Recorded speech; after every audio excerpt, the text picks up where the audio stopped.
Take a moment to arrive in yourself here and now.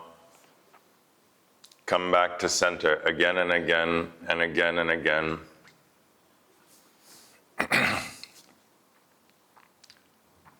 Find the center of your spine, connected from the earth to the sky, from the base of your spine to the top of your head. Find the center of your breath.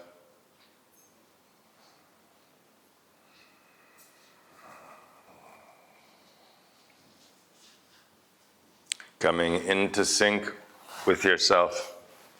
Find the center of your mind. Direct your attention inwards towards the center of your brain.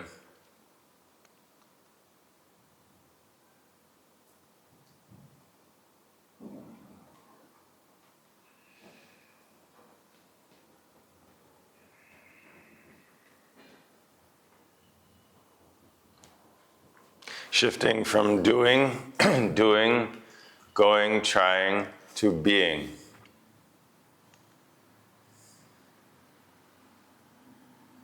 It's a different rhythm, a different quality, a different presence.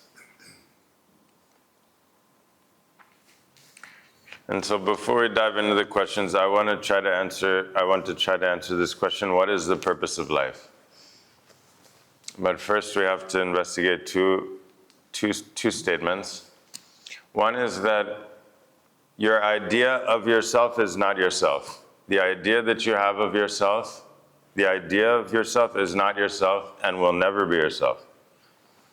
Your analysis of yourself, you pick and choose certain pieces of your personality, certain situations that happened once upon a time, and you piece them together in some story. That is not yourself. It's not even remote. It's like a distorted map. So it couldn't be even further from yourself. It's existing in some vacuum. Either it's an ideal, it's usually some idealized version or some terrible version. But the truth is that yourself is infinite. Everything that's ever happened, every moment, every situation, every cell, yourself is the whole package. And so the idea of yourself is not yourself and will never be yourself. And so fitting that idea is also impossible. It doesn't even make any sense. The same way, your idea of the past is not the past. The past is everything that's happened everywhere, at every level, from the macro to the microcosm. That's the past. You saw and experienced a tiny fragment of nothing of this existence, and from that fragment of nothing, you pick and choose certain pieces that you remember and piece them together in some ever-shifting thing. This is not the past. It's not. It's your own idea, fantasy, essentially, like a dream. Because no one else shares that idea of the past. No one else. Even the people living with you, people every day with you, they have their own own story. Even in the same house, living the same experiences, their idea of the past is completely different, whatever stands out and has highlighted these pieces. So you have to see very clearly, my idea of the past is not the past. Also, my idea of the future is not the future. Based on certain calculations and probability and fears and everything, I construct again another dream that I call the future. No one else can share that, can see that, and that, my idea of the future is not the future.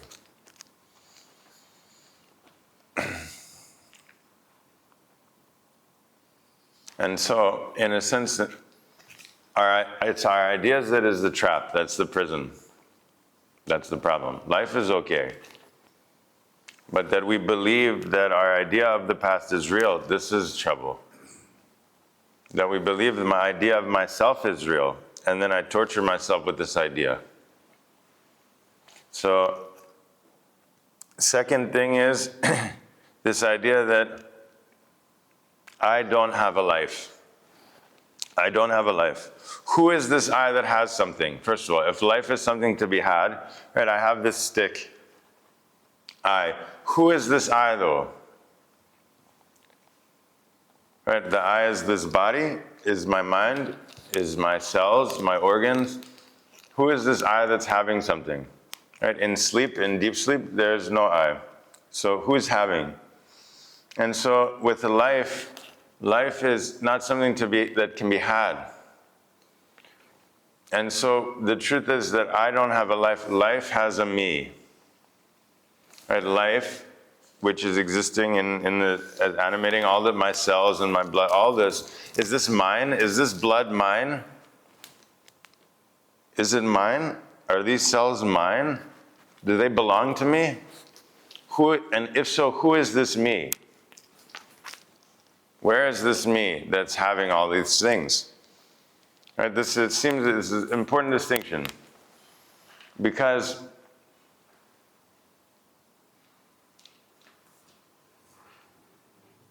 what is the purpose of life? You are the purpose of life. Right? You being you is the purpose of life. Life is temporarily manifesting through each tree and blade of grass and insect and grass, and through you. You are just another form. You are just another dance of life. And so the purpose of life is to be you in this moment. That is life. Life, because life has a you. You don't have a life. If I have a life, then it's all about me. Me. Look at me. And then it's so much responsibility. I have to get it right. I have to do it. What am I supposed to do? Oh my God. But it's not, there's no me. You are the purpose. You are the purpose of life. And so when is that purpose? It means each moment is the purpose. To be yourself. To show up as yourself each moment, each interaction, each conversation. The purpose is not like to start a company and get all these things and achieve all these.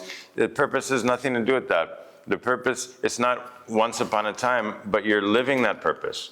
By you living your life as you, then you are fulfilling the purpose of life. The purpose of life is to be you. To be radically, to be yourself. Just like the gold has to radically be gold. The river is radically being the river and being itself. The banana tree is fully, 100% without question, being itself as a banana tree. So then the life that is manifesting as you requires that you be fully yourself.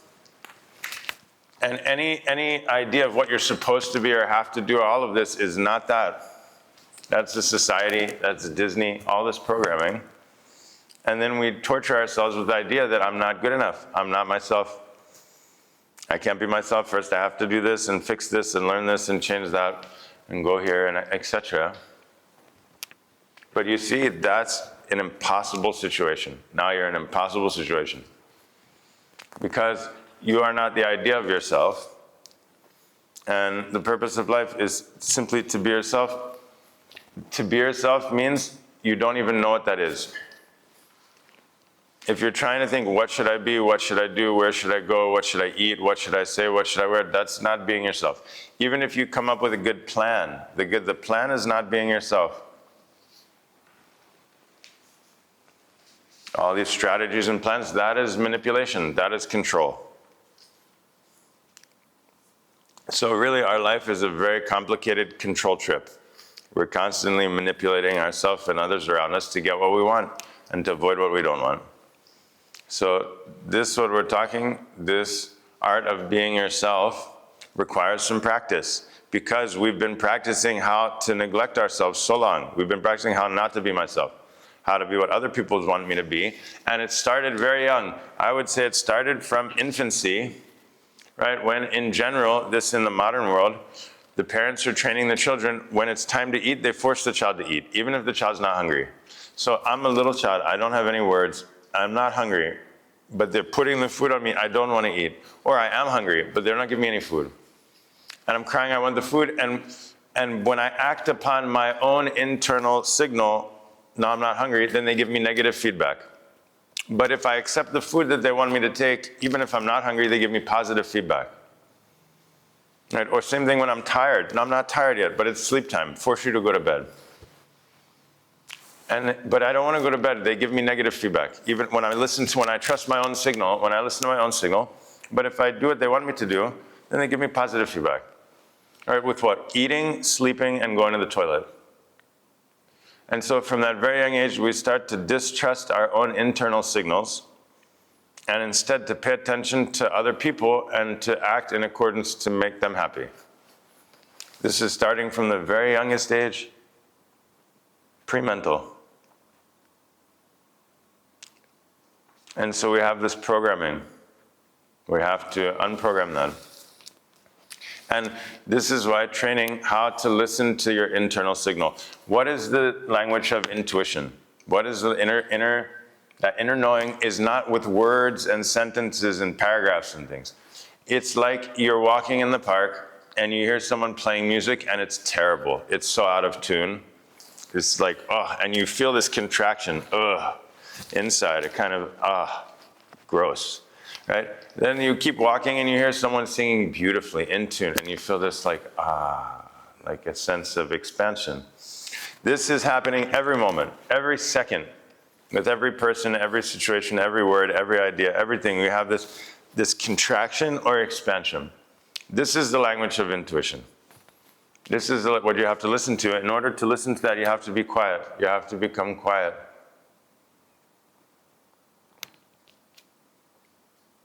And slowly you can feel, you can hear it, you can hear inside. It's happening all the time anyway. So it's just paying attention. We're not paying attention. We're ignoring the inner signals.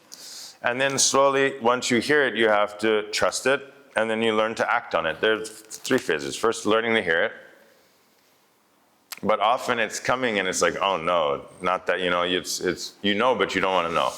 And then you have to learn to trust it. And finally, once you can trust, then you can learn to implement it. Eventually it becomes automatic.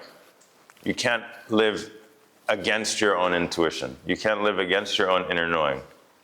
Now we're repressing it, we're not ignoring it, so okay, we force ourselves in situations to do things uncomfortable, outside of our boundaries, etc.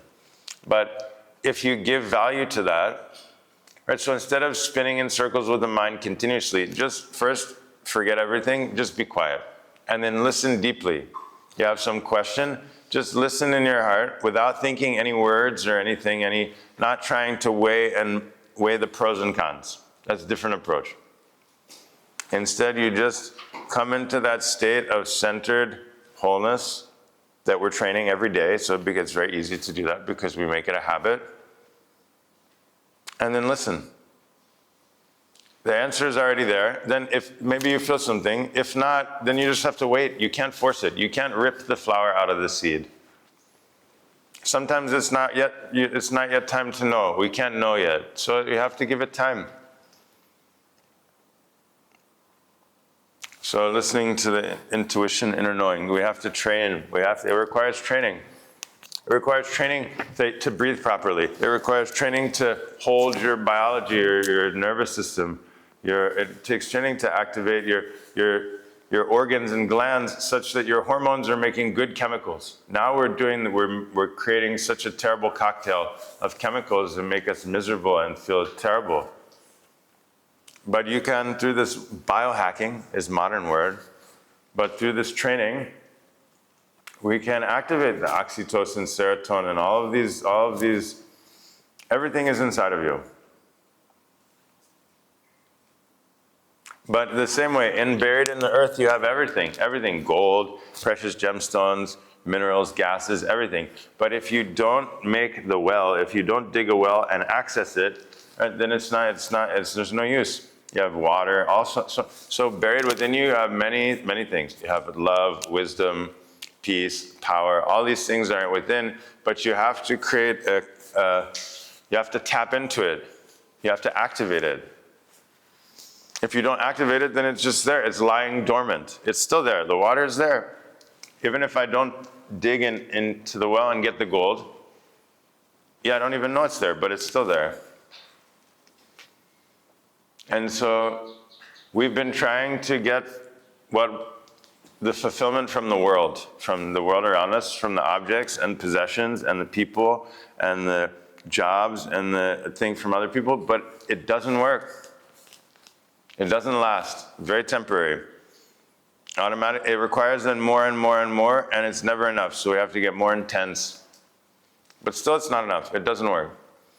So the trip is that because we have misunderstanding of happiness. Also, we think happiness is getting what you want. right? Winning, etc.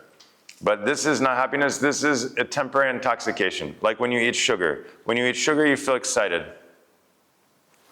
But that's not happiness. That's a momentary intoxication. Then after the high comes the low. And then you need more.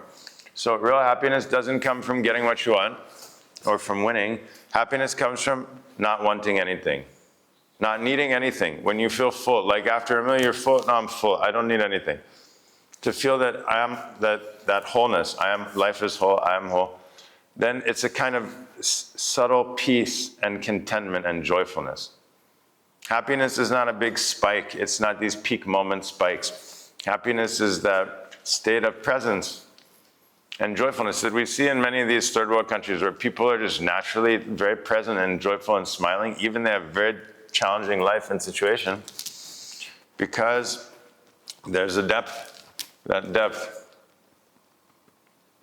But the fact we're caught in this endless want, that we want something, we need something, we think that thing is going to complete us somehow, but it doesn't work. It hasn't worked for anyone yet. That's the wild thing, right? It's like we make fun of people who play the lottery. Every day they're buying these lottery tickets, wasting so much money. Chances are very low that you win the lottery. But chances are even lower that you find peace or happiness through this achievement to the goal. That's impossible. If it were possible, for sure someone would have made it by now, at least one person. Some of these super rich people or the super beautiful people, for sure someone would be content, would be fulfilled, would be healthy, happy. But it would seem that it's not the case. And so, to pursue it with those odds is crazy. Right? There must be another way. There must be somewhere else. Right? If you're looking for a treasure, but it's in the wrong place. Or you're going bird hunting and you look for the bird, you don't know what the bird looks like, and also the bird doesn't even live in that habitat. You'll never find it. Never. You could spend the whole life and then never find it if you look in the wrong place. So where is the happiness? Inside, in your breath. It's carried as a rhythm vibration in your breath, in your cells. It's the presence. It's to be yourself, to be at home in yourself is the greatest joy, the greatest peace, the greatest happiness, the greatest wisdom. The greatest gift you could give to the world is to be yourself. Then it gives others permission to be themselves. But to be yourself, you don't know what that is. It's not a definition. It's not an obituary. Yourself is not an obituary. It's not a biography. Yourself is like a living garden. There's so many different dimensions and layers. Why? How can you just focus on one? So the good news is, to be yourself, you don't have to know it. You can't know what that is.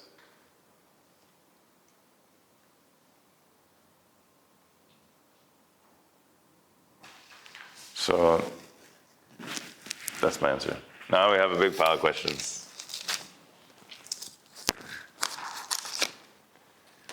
If we only live in the now, how do you prepare and anticipate the future? Have babies, etc. Can you think about the future? Yeah. So living in the now means that my nervous system, my attention, my breath, everything, like the game is on. Like, for example, they blow the whistle, the game starts. So my attention is there in that moment in the game.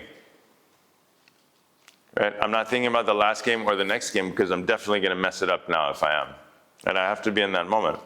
Now, then there's breaks in the game, then the game is over. Then I'm in that moment too.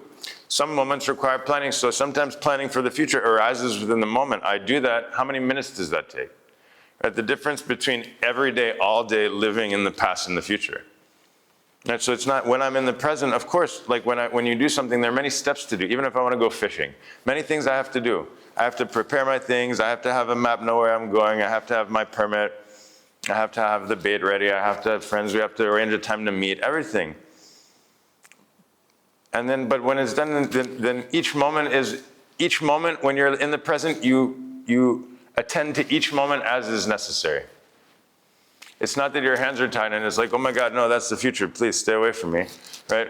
You're dealing with each moment responding naturally instead of in a reaction pattern. Presence means responding. When you're not present, you're reacting. We're reacting, unconscious reactions. And so the training to be present then allows you to deal with whatever is arising in that moment. Right? And of course, we learn so much from everything that's come before. When that needs, we can refer to that. But we're not stuck in the past and reliving that every day and comparing everything to it. You see, to be present is not a limitation. To be present is actually the foundation. For example, if I go out for ice cream with my friends and I'm not present, then all of a sudden the ice cream's gone. I didn't appreciate anything. There's no flavor. I don't savor anything. So the presence is not a limitation.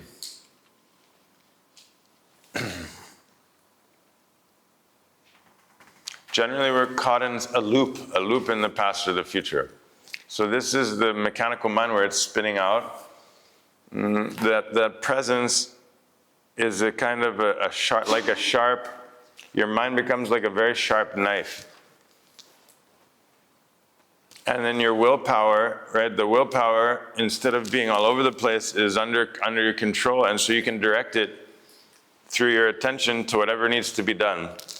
No, again, presence is a kind of poise. It's not a pose. And so when you're grounded in yourself, then you have access to what you need. Right? Sometimes you need to be angry. It's not all presence means you're never angry. No, sometimes you need that energy. You need that anger. Whatever is needed. You can play anything. If someone's playing jazz, you play jazz. Someone's playing heavy metal, you can play heavy metal. Presence is the ultimate flexibility. Being flexible is not touching your toes. Being flexible is being able to ride the wave that's arising, to dance with this song, to dance with this moment. That's through presence. It's a flexibility. It's not rigidity. But living in the past and the future, this is rigid. So that's the presence. How do you clear sinus pressure and congestion? Yeah. So in this tradition, they have a whole series of practices for purifying, cleaning the senses, the different channels, the biology. So things like fasting. For the sinuses, this is the neti pot. So you get salt water and put it in a pot and you pour it through your nose channel and you do it on both sides. Right, this is so good because there's so much toxins, pollutants in the air, so much stress in there. Everybody, even if your sinuses aren't blocked, you need this. Right, and it's also stimulating your pineal pituitary gland, activating your brain, all kinds of things. There are a few other things. You can put tobacco in here, you can put urine in here, different solutions, but mostly you do it with water and a little bit of salt. And this is really good. Steaming, right? Steam room or just steam bath with oils, and then regular daily pranayama. Do your breathing practice every day. It will unblock the channels as you change your habit. This is a suggestion. And then certain postures, like inversions or something, heads and shoulders. There are different postures that will help to move the prana in these channels. But main thing is neti pot, steaming, pranayama. Can you explain again how yoga fits into what you are teaching here? Yeah, good question. So what is yoga? What is yoga? Yoga is, the primary meaning of yoga is this state of oneness, this state of harmony or in tuneness is yoga. That is the original meaning at the top of the thing. Yoga is a state of being, a state of presence and wholeness and oneness. Secondary meaning of yoga is the path for arriving at that state of being. There are four major paths of yoga: jnana, karma, bhakti, and kriya yoga. Jnana yoga is the path of transcending the mind or non-duality. Right? This is a whole vast, massive, many sciences come from that. Second, bhakti yoga, the path of the heart and devotion. And so many paths in Christianity that are connected in this path. Path through devotion and worship. Third path is path of service, selfless service. Right, and on this path, Jnana Yoga, there's no physical asana. I know what people are talking about here when they say yoga is the physical, but this is a tiny fragment of a fraction of nothing of what is yoga. I hope I can clearly show this. So Jnana Yoga, there are many different practices, traditions, teachers, vast literature. They're not doing any physical practice though. Bhakti Yoga, same thing. Vast science of worship, everything, no physical practice. Karma Yoga, service, also no. Serving others, forgetting oneself, right? And using one's energy to get to do good things. Kriya Yoga, this is the path of effort, purification. On this path, you have many, many practices for purifying the mind, purifying the subtle body, for the physical body, all of these. So of these hundreds and hundreds of practices, physical asana is one of these practices. So it's one part of one of the paths of this whole science or art, which is to be present, to be in this state of in-tuneness or connection. So what we're doing here is we're focused on transmitting that state of presence through a traditional path of yoga. This is coming down through the Kriya Yoga tradition.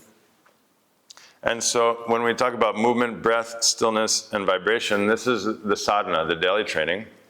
But then the things like nature, food, creativity, this is also 100% yoga.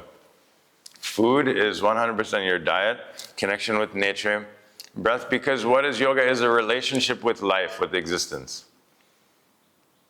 Is how we relate to time, to space, to our own body, to others. This is what we're doing. So yoga is a relationship, is a way of life. It's not a class at the gym.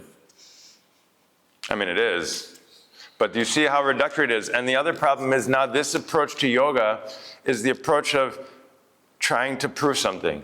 Look, I can do it. Right? And so you're competing with others and competing with yourself to achieve something like a physical posture or something. And so it becomes a competition or a performance. And so it pulls it just, because what I'm saying is that yoga is the art of being at home in yourself. But if I'm making myself wrong, if now I'm like, oh, I'm not good enough, I can't do it, I'm not good, oh, I am good now because look, I can do it, I can do that thing, right? That's actually not yoga, that's anti-yoga, because it's turning into performance and a competition and something to prove, and so it's bringing me away from myself. No, and it's turning it into achievement to be something else. And again, I'm not being myself. Again, I'm forcing some other ideal of something I need to do in order to prove that I'm good enough.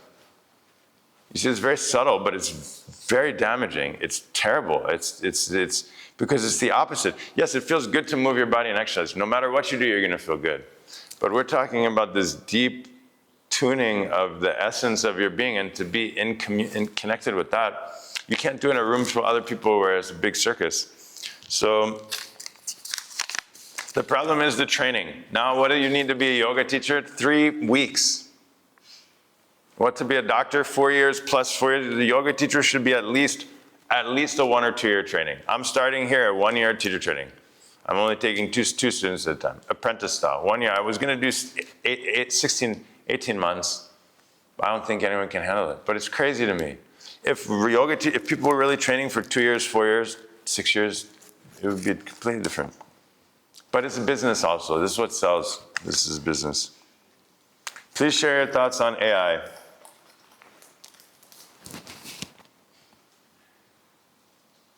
So AI is not really intelligence. Intelligence exists in the seed. In the seed, in every cell, is an intelligence that's infinitely connected with everything. AI is a machine, a very big machine with a big battery that's doing very quick computation and yes and no, and like this at a very quick rate, hyper speed, but it's not intelligence. It's a mere modeling of intelligence, but it has no existence of its own. It has no intelligence of its own. It's not going to merge and come a singular. All these Kurzweil, all these guys are little children afraid of death that are incredible. This live forever, Brian Johnson, and all this bullshit. If your cells aren't dying every moment, you wouldn't live. Death and life are one. It's the one flow. To conquer it is it's such a petty intellectual thing. No, it's great. This is going to be a revolution in technology and in the way our life is working and the jobs and information, everything, of course. But is this intelligence? No, it's not intelligence. It has no consciousness. It has no consciousness of its own.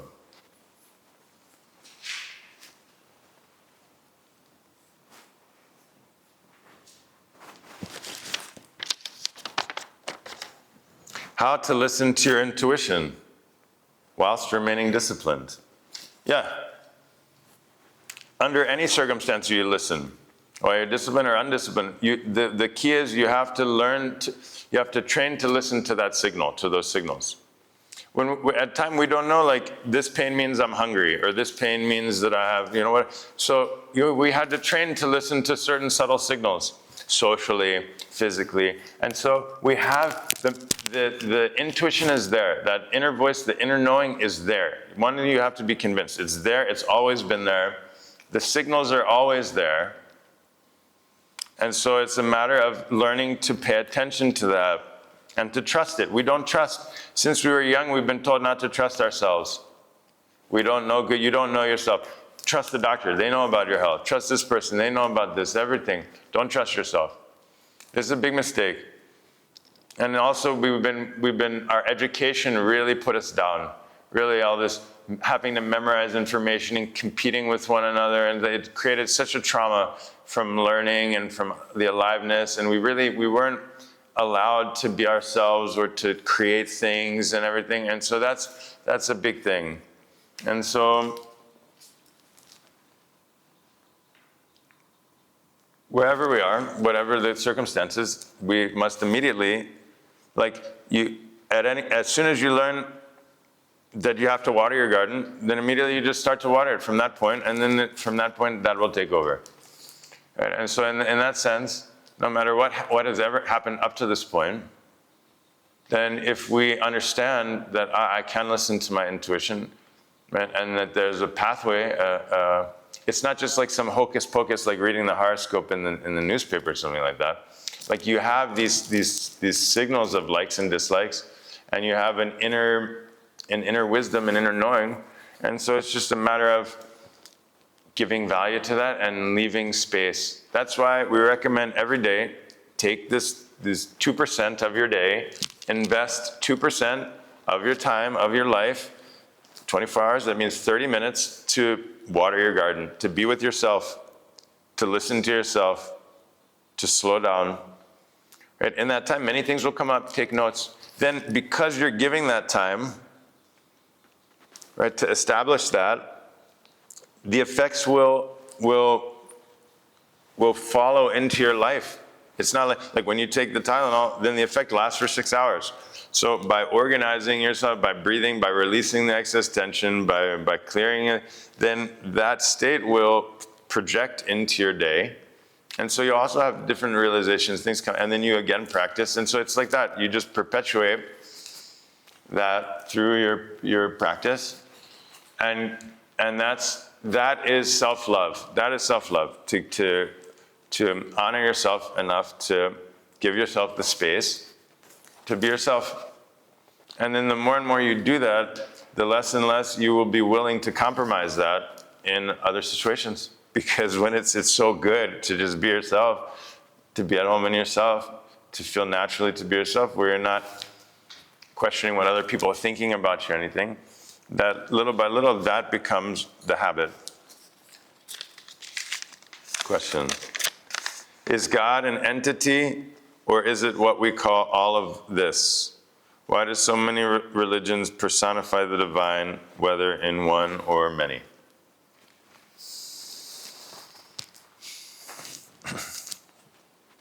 So, the word God is a tricky one because it comes from this Judeo-Christian tradition where it's like some guy with a beard sitting in a chair somewhere, like conducting the universe. But in most older traditions, even in those traditions, We understand that God is the substance of being. So the water, earth, air, fire, water, this is God, right? The sun shining is God, the sunlight is God, the heat is God, the earth is God, the grass, the plants, the trees, the animals, the cells and molecules, right? Existence itself, all the matter, but also the space within which matter is occurring, right? The molecules, atoms, the quantum light, all of this, everything is the body of God. There's nothing that's not God. There's nothing that's not God. Again, this word God maybe isn't the right word, but there's nothing that's not that. That's why some religions call it that. There's nothing which is not that. And everything, time is God, and so everything taking place within it is also that. And that essential substance of which the element is made is love.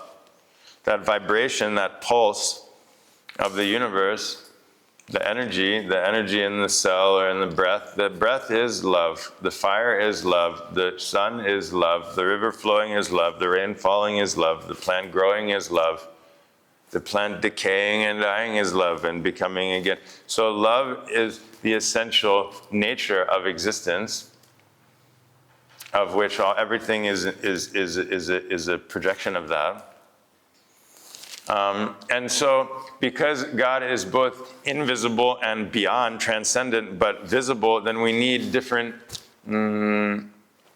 way to relate to that and to understand that. And so different religions have created some or many of these forms, right? Because God is a form and the formless, and everything in between. And so, but the idea of that my God is right and this, this is politics. This has nothing to do with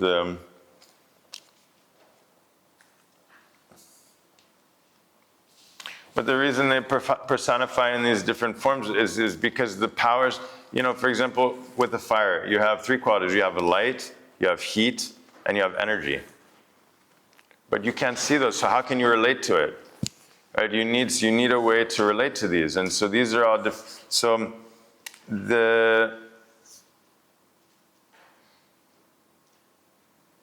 nowadays we're disconnected from the sacred moment. Everything is just practical, is mundane. Everything is for sale. And so we've lost that sense of wow, that sense of awe. And so having these rituals or these objects or whatever, these moments of pause then help us to bring us into connection, communion with something sacred, with something divine, something bigger than just my story, right? With me on the center stage and life happening around me. Right, and so these are, you have what you call exoteric and esoteric religions. And then you have the exoteric means more based on rules and the form and belonging and all this. Esoteric is the inner revelation. And so this path of yoga, the science of life, is focused on the inner realization, inner connection, your inner experience. This is the guide. This is number one. It's not this person put this in a book and this is the truth. You have to, anything that you take, you have to experiment and then find out for yourself. And this path is never telling you it's like this, you have to believe that. They say this is the hypothesis. Now you must, if you have the interest, only way you can find out is you have real sincere interest. This isn't for just curiosity, because in order to understand and discover, you have to be very sincere. You have to sincerely work to train your mind, your senses, your nervous system, your breath, in order to experience something. You can't just pick up the violin and just blah and all of a sudden play it. No, it doesn't work like that. You have to have some respect. It takes some time. You have to learn. Hold like this, fingers like that, bowing like this. Right? So the same way, in order to truly be yourself and to unlock the potential, all of this, it requires a dedication. It requires some sincerity, some integrity.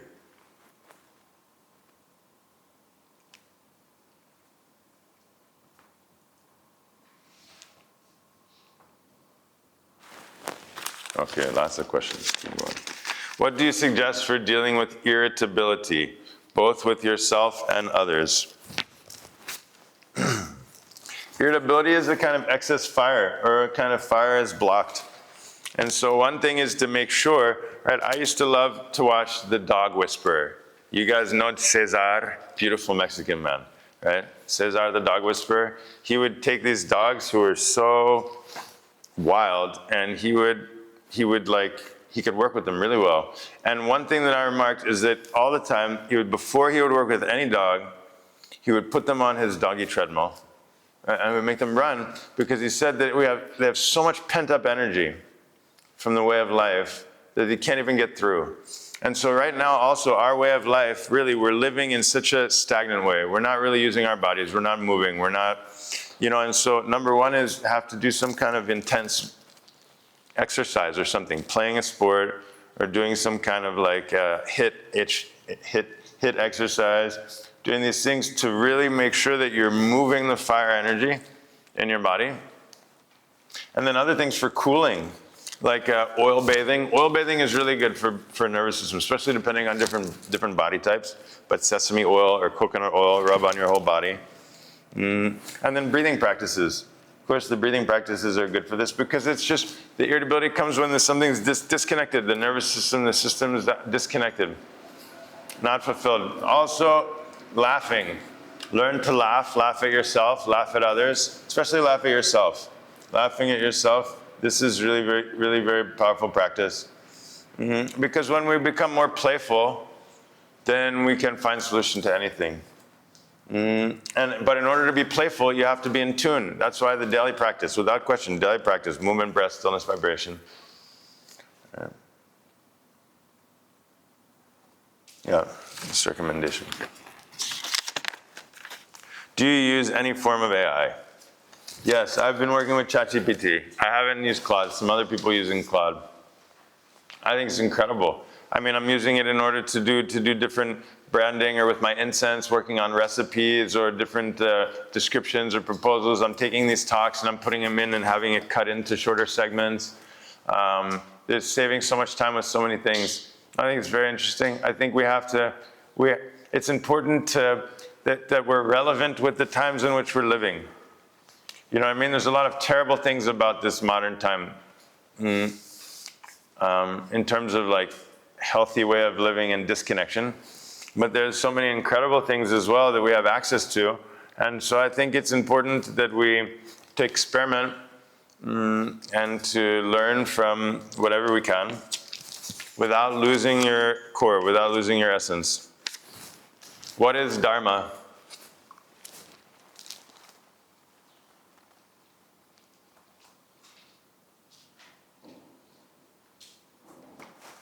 So dharma, we can say, like every seed has a dharma. The dharma of this seed is this to be this tree. Right, and so inside that seed already is a certain pattern. They call sometimes a law, sometimes a flow, the way, the Tao. Tao is dharma. The Tao is the dharma. So there's a way of being, to be in tune, to be in harmony with your essence, to be in harmony with your life. And so this is dharma. Dharma means it's not like a responsibility or a duty, though, and sometimes it can be a duty. Like doing this is my dharma. Doing this has been, but this is big picture dharma. Then you have moment to moment dharma. This is what we're more interested in. Again, dharma can be translated like purpose. What's the purpose of my life? And we're always interested in like, I want to be an astronaut, or I'm going to be a lawyer, and I'm going to have a family like this. But that's a big picture. What we need is the little moment-to-moment dharma. This is the question. Am I living in tune with my dharma in this moment, in relationship to my body, to my family, to my coworkers, to my food, right? The food. This is to be dharmic, to be in tune, it means to be in tune with yourself, in tune with life. Aligned with life, to be living in your dharma. Then once you get in the flow of dharma, it carries you like a river. But if you're all the time fighting with your dharma, but when you're fighting with dharma, then it becomes karma. No, dharma is your possibility, is the possibility of learning and growth and evolution in this lifetime. But if you resist it, if you ignore it, then it becomes karma. Then it becomes suffering. Then you learn your lessons that way. You have a choice. Any way we can learn the lessons. The quicker you learn the lesson, then you can progress to the next chapter. So many people taking this whole lifetime to learn one lesson. Right? But other people, they learn that lesson in one day. And then like this, you're progressing how many lifetimes in a series in only a few days? Here, you're only here a few days. But in this short time, we can process and we can let go of months, weeks, years of emotional, mental, whatever. So time is relative. Time is relative. But what we need is to live in harmony with the Dharma. Then it's like life becomes a joy. It's like, wow, exciting. Like, what's going to happen today?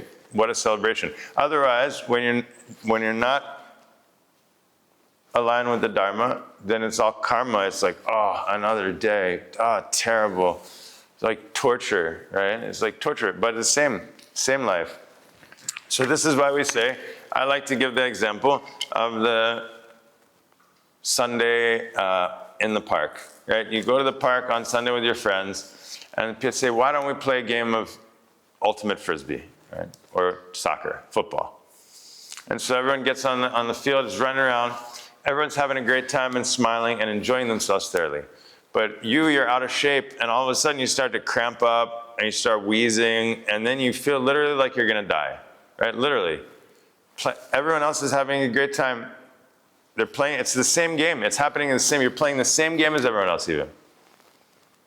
And everyone is smiling and enjoying, and it's a really joy, but you're suffering like you want to die. What's the difference?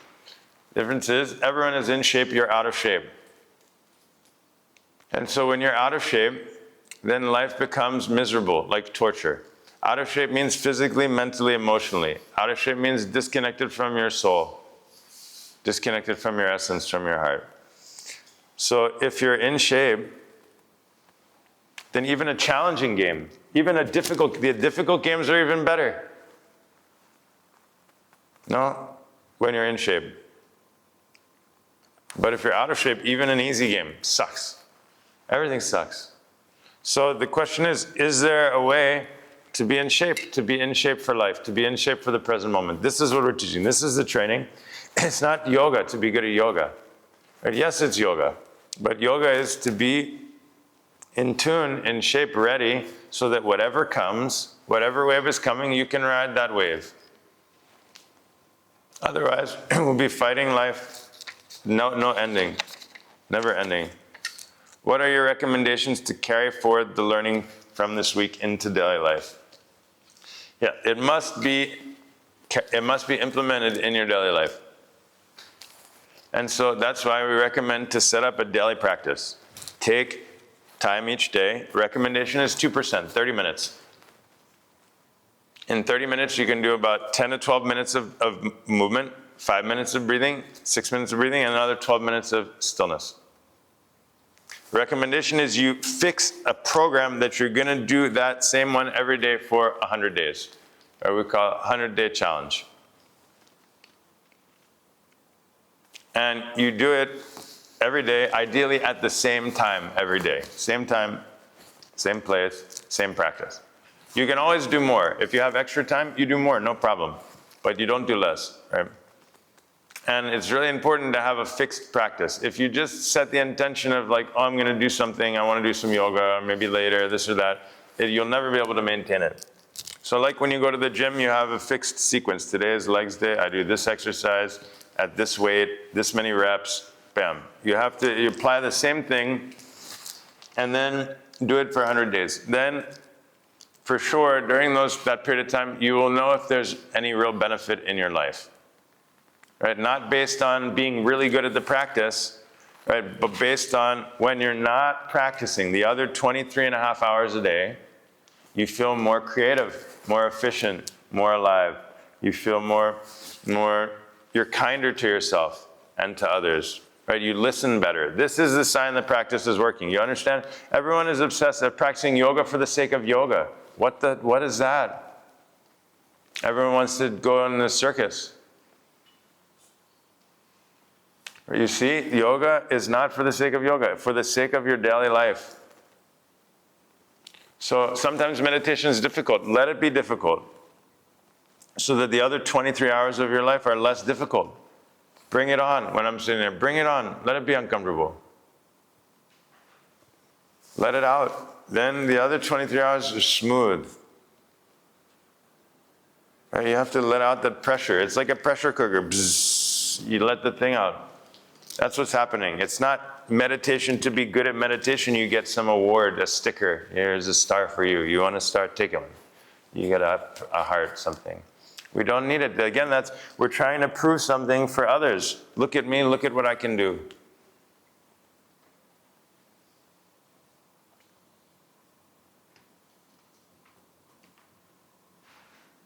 The proof is in the pudding. The proof is in your daily life. The proof is the way that you speak with others.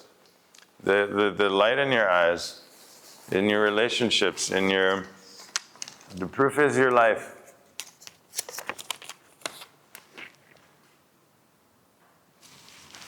That's advanced yoga, where you're living it.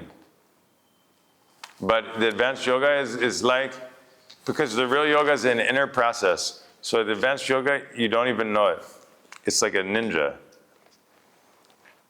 Why do you not recommend to have coffee? I don't have anything against coffee. I don't drink coffee. I've never been able to drink coffee. But it's common practice at most real retreat centers, right? One, no phones and no stimulants, right? If you have, like in a Vipassana center or in any real meditation center, not in a yoga resort holiday thing. There you often get wine and everything also with your thing. But I think we've done a good job with offering other things like the coconuts and all the juices and stuff. Again, nothing against coffee. It's coffee and tea are generally, tea meaning the caffeinated stuff. For me, tea, again, I never drank tea. For me, tea is like, lavender and chamomile or all these herbs. So yeah, no, nothing against coffee. Can you tell what is your own pain and emotions and what you have absorbed from other people? So I'm gonna say, so if you're walking on the street and you stepped in a pile of shit, does it matter whose shit it is, if it's your own shit or someone else's shit? Right? The key is, what we need to do is we need to learn how to digest and release it, no matter where it's coming from. Right? That should be the primary thing. Later we can deal with where it's coming from. Whose problem, whose shit is this? Right? But first thing is, we can't keep that inside. You have some poison inside. You don't want to keep that inside. It's immediately you have to get rid of it. So that's why we need the strong fire of digestion. We have the digestion of food. You have also digestion of thoughts and emotions. Two types of fire. And that through the practice of meditation, through the practice of yoga. What's yoga? When I'm holding this posture, right, the purpose is not to do the posture right. The purpose is now I feel that intensity and I'm just sitting in it and I'm not reacting. Right, and so that fire is building up. My willpower is stable. So the purpose is not the physical alignment of the posture. The purpose is to meet that energetic charge, right, with a sense of total stability and ease in my breath, in my heart, in my mind. And so, through doing so, we're strengthening the fire, which allows this stuff to get digested automatically. Really, what we need is, right, you eat food, you need your body just to do it. If your body's not doing it automatically, then it's a problem. So we need to strengthen the fire and then take time each day for that cleaning. We say cleaning the mind, cleaning the heart, cleaning the emotions. As you do that and spend more time in yourself paying attention, then it will become very clear, more and more clear, what we're taking on from others. Often we're doing that because there's many reasons why we do. And so, main thing is how we can digest and release whatever pain, thoughts, emotions are coming up. Because we don't exist in a vacuum, right? We're in a collective.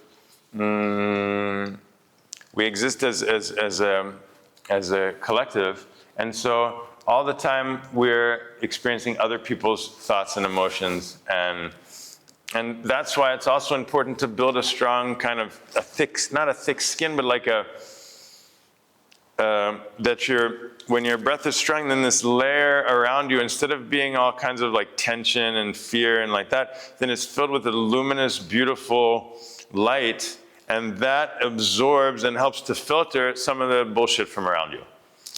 And so that's, again, another reason why we're focused on the breathing and the spine and nervous system, so that this field that you're projecting around you, which is normally filled with all these thoughts and emotions, everything, becomes very luminous, and that is really helpful. Also for me, I use a lot of different precious metals and stones and seeds and all of these things. It's a question of this electromagnetic field. We have to filter. We have to filter. Now we're in, I'll say this.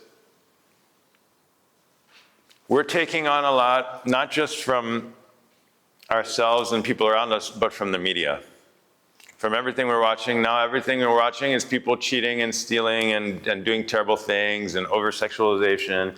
And the news is always terrible about everything is terrible and terrible. And so everything that you eat, right, whether it's with your mouth or your eyes or your ears, then goes inside of you. And then with our own thoughts, we're doing terrible things. So more and more we have to check your diet and to make conscious decisions what you want to take into yourself. What kind of, not just the food, but the information.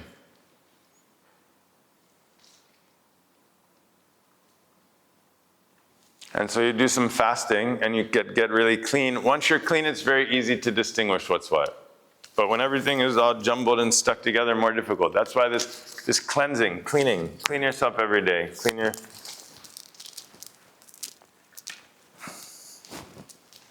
Just checking the time. Oh, okay, it's lightning round.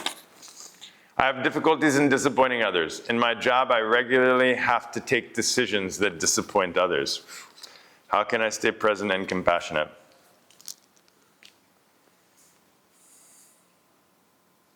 Yeah, that's the practice. That's why we recommend daily practice, right? To tune your nervous system, to strengthen your nervous system, to work with your breath so that you feel that calm in yourself, at whole in yourself. Right? Then this is your duty. This is your dharma, is to make these decisions and do it well.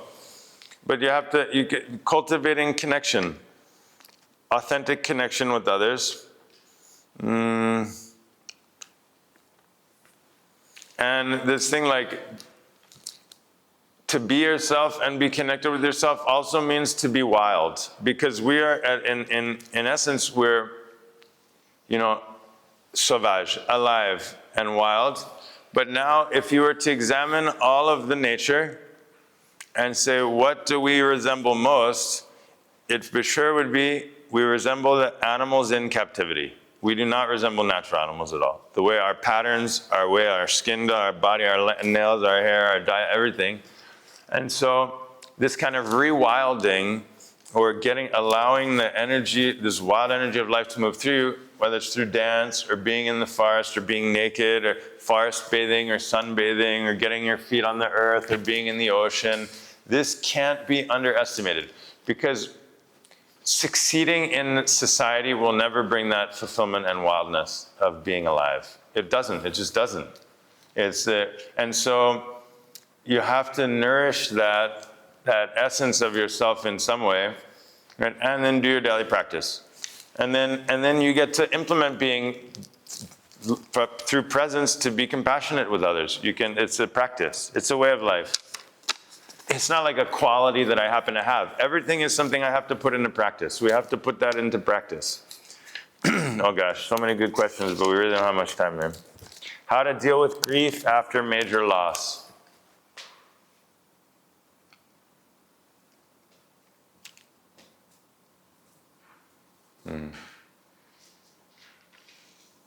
So I don't know that grief requires to do anything with the grief.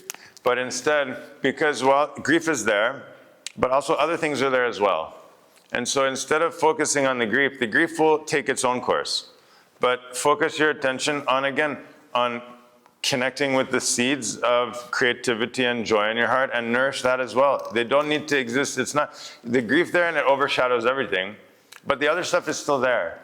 And so by focusing on the grief, it grows, right? But what we need is to focus to water the other seeds that are there as well. And so whatever creativity or nature or connection, whatever brings you joy, right? Focus on your joy. What is it? Because it's still there. There's still all the rest of life is still there. Yes, there's some cloud that's there, but what? Maybe making food or growing food or something, create a hobby, something. So, and then little by little, the energy and attention starts to generate more in that direction of what you want to bring into your life. Whether it's grief or anger, people say, oh, how to get rid of this in my life? No, by focusing on what you want and what you need, as that grows, then the other things fall away by themselves. Actually, there's nothing to do with grief or jealousy or like this. No, you can't. But by putting your energy into nurturing and nourishing what is meaningful to you in your life right now, then that will grow. And then by having something meaningful in your life, that the attraction and pull to that is more than the pull to whatever the negativity is. And so it's in that way. It's not by dealing with the grief. It's by nourishing the other stuff. Why does practices bring up panic for me? By practicing, it could mean this practice of yoga, breath meditation. So it's like when you get into an airplane and you go into a different pressure zone or something. Like when we're in these inner states, it's like unfamiliar for the ego. And so that can create fear or kind of panic in the ego, because these states, it's like if you're going in a rocket ship into outer space and you have to pass through these different zones. That's really unfamiliar in a kind of deep way. And so that's normal at first. You can just keep your eyes open or take it slow, right? And take your time. What does a regular day look like for you schedule-wise? My days are so different, but still, generally I get up early, 5. Now I sleep with my family, so with my wife and my son, and I can say co-sleeping that's one of the greatest joys of my day. Every day is to cuddle up with my son in bed and to have that time. It's so beautiful. In Cambodia, it's very common. Sleep. I think across the whole world, until about 100 years ago, 150 years ago, it would have been unthinkable not to sleep in a bed with your family. You know what I mean? And so there's a connection and a depth that's so nourishing. Really, one of the best parts of fatherhood, without any question. If number 1 or 2, is having that connection. And so each night I get such a deep nourishment by being in that energy field. And then I get up early and I do my practices, meditation, chanting, yoga, all these things. And then now I'm working on a lot of projects. So that's why it's hard, because I'll do full projects every moment between the float center, the incense, the malas, and a bunch of other books and things. But you'll find me between midnight and 4 in the morning out dancing on Pub Street in one of the clubs. There's only one club there. But for me, dance is really essential.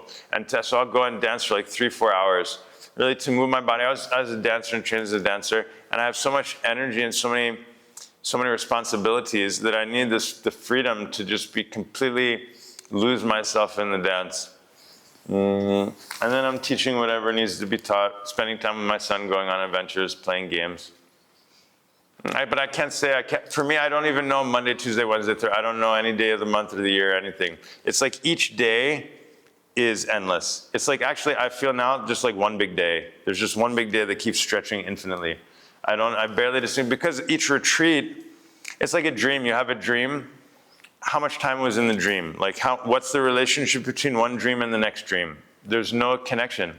And so each retreat is like a full dream, which exists it feels like a month each time, but each day feels also infinite and endless.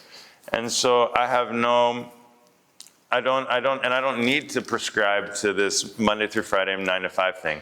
Actually, what I understood is that Monday through Friday 9 to 5 is a false time. This is consumer time. This is business time, but existence is existing in the lunar cycle, right? All of life, the ocean, the creatures, the seasons, everything is connected in a cycle, which is the lunar cycle, but we're now existing in a false time, and so there's no way that we can be in rhythm with life when we're existing in a false system and cycle. There's 4 more questions, but I think we have to stop. I usually get them all. Okay, it's 11:11. I will do this really quick. 2-word answer. How do I know it is enough?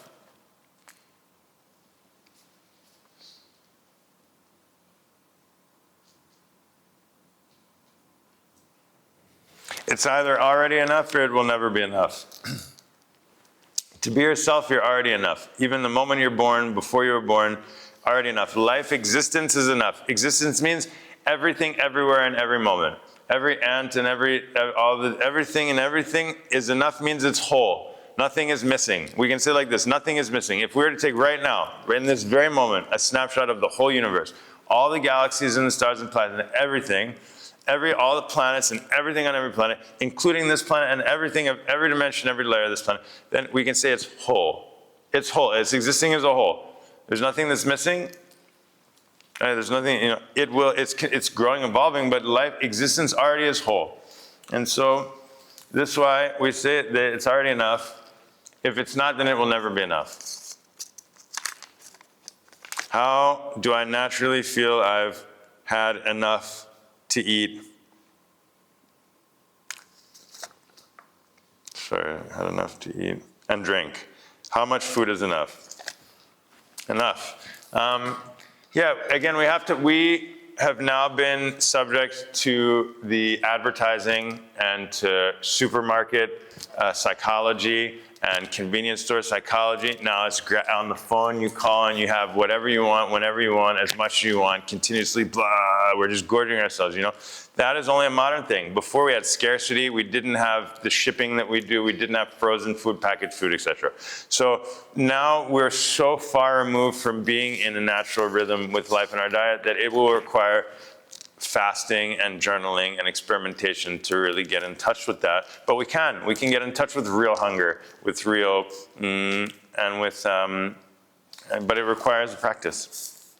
That's true. My father left my mother for 9 months when I was 6 years old. Both of them never speak about that time. I was with my mother and my sister in this period, and my mother was depressed and suicidal. I have difficulties integrating that time. How can I be there for myself?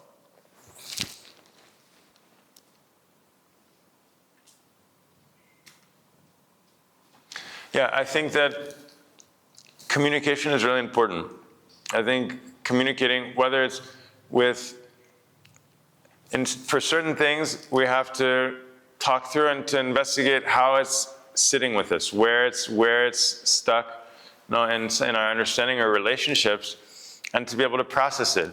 There's some things that can be processed, but there's some things, like I was saying earlier, that are indigestible. There's no way to digest it. We just have to get rid of it. And so with this particular thing, you have to see, even though I also left myself when, so we have different situations in the past that create some kind of trauma. And that can either spark us to grow and evolve, or it can lead to the opposite. When I was young, my parents got divorced when I was like 12, 13, and it was terrible. My dad was a lawyer, and so they were in the courts for years, and I was bouncing back and forth. And so all of that, I took that energy and put it into my studies, into playing music, into creativity, into many things. And so it's like we have to work with the traumatic experience of life, because it's going to come. Right? It's inevitable. Life is not meant to be, we have this delusion of Disney life where everything's going to work out and everyone's going to be nice and happy ever after, but it's false. It's not that idealization of life is not true. And so we have to accept and then see how we can work with that stuff, how that can shape us to be a better person, to be more, to not repeat that, or that having experienced that, how that can help us to be more compassionate and to share and grow and learn with others. But if it just stays as a stuck thing, then it's going to affect us from really being our true self. So we have to unblock that, however it is. And there are different ways to do that. Last question. How do I take care of myself when family also needs a lot of help due to illness, etc.? Yeah, so serving others is a very good deed that we can do. In the modern time, it's very difficult because now everyone's so individualist. Here in Cambodia, still people are living in big families, where every day you're with your extended family and you're seeing people, and so there's a different kind of connection. But now we're living in such an individual way, and so it's very difficult to maintain some of these responsibilities, and it can really affect the rhythm. And so my suggestion is take time every morning before anything else happens. Right? If a musician is going to play, they should tune their instrument before they play. Right? If you're going to play a sport, you want to warm up before you play. And so best thing is first thing in the morning to set aside that time to be with yourself, for yourself, some place in your house or a place in nature, right, where you have that time to awaken your body, heart, and mind. You have time to journal and to take notes. Right? Journaling is so important because through journaling we can get more in touch with our true feelings, and we can find solutions and creative ways of dealing with life. And so for all of these, I recommend journaling strongly and taking time each day to clean your body, heart, and mind. Right? If you do so, then the clarity comes from within. Then we can start to answer our question from within, because the answers are already there. Right? We already have the answer, we already know, but we just can't accept it, or we can't admit it, or we're afraid to see it, or it's not right yet, time is not right. But by taking time each day to clean your mind, to sharpen your mind, to clean your heart, then you become so much more receptive. You can pick things up much more quickly. You can let go of things much more quickly. You see, this is what it means to be in shape. It doesn't mean you win every time and you're right everything like this. But then something comes up and then you're able to deal with it very quickly. Because life is suffering, Buddha said. Life is traumatic. It's not meant to not be. Right? That we have this idea that life is supposed to be good and supposed to be happy. Who says? There's nowhere it says that. That's not life. Existence is wild and raw. And so better that we align ourselves with existence than trying to force life to fit our ideas about life. It's not possible. Totally impossible. We can't do it. So that's why we have to learn to listen very carefully to life and observe very carefully. Because if in our mind we have an idea that is, and it doesn't match with life, then that's going to create a dissonance. That's going to create continual suffering. Because our idea of how life is supposed to be is not true. And so this is why we say yoga is the art of life, the science of life. We have to continually be experimenting and observing, and through those experiments you have direct knowledge, experiential knowledge. So that's enough. I'm going to stop talking. Let's take a moment to be quiet. Everyone sit up again, sit up tall. Find your center. Close your eyes, inhale deeply. Watch your breath.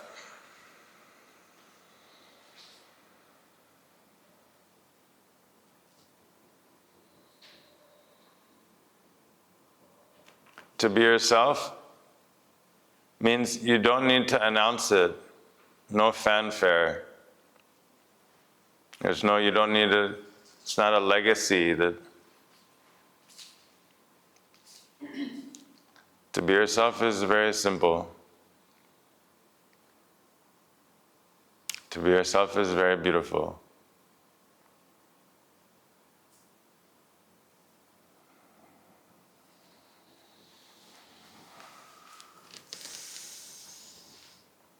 We'll close chanting Om together one time.